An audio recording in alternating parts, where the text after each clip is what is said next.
Tonight, states are stepping up to protect their residents' Second Amendment rights from what they see as the long arm of Washington. Under a new state law starting next month, any gun made in Montana, sold to a Montana resident, and remaining in that state will be exempt from federal control. Bill Tucker has our report. There are few states where the right to keep and bear arms is more cherished than the state of Montana. Governor Schweitzer easily won his bid for re-election last year as he underscored his passion for the Second Amendment in his campaign commercial. So it should be no surprise that Montana was the first state to stand and legislatively challenge the federal government's reach when it comes to guns. Under the Montana Firearms Freedom Act, the gun must be made in Montana and stay in Montana and be made by a non-federally licensed gun maker. None of the guns that you see here would be protected under that law. That's because those guns cross or have crossed state lines. But when it comes to a gun made in the state that stays in the state, the Commerce Clause does not apply. It's just like a radish. If you grow a radish in Montana, you sell the radish in Montana, and you eat that radish in Montana, do you believe the federal government would come out here with ATF or somebody else and challenge us all the way to the Supreme Court? I doubt it. So whether you're talking about a gun or a radish, the Commerce Clause should not apply. Montana is not alone in its endeavor. The state of Tennessee passed a similar law in June, and the stage for a battle with the federal government has been set.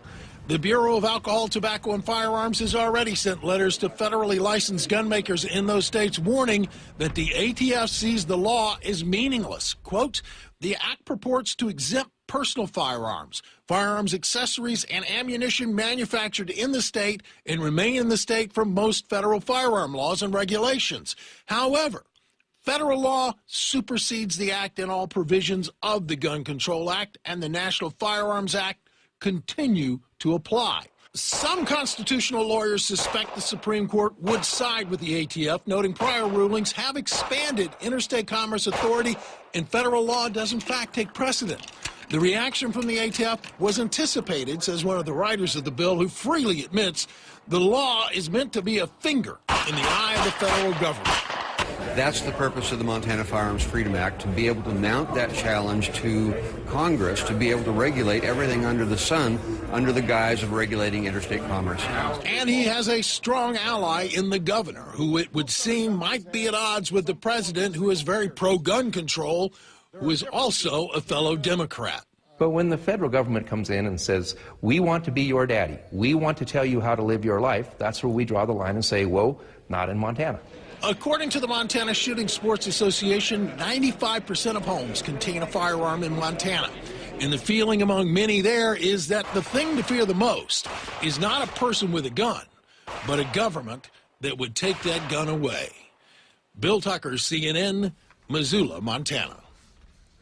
And in a legal twist, the groups which helped write and pass the Montana Firearms Freedom Act plan to preempt federal challenges by testing the law in court themselves.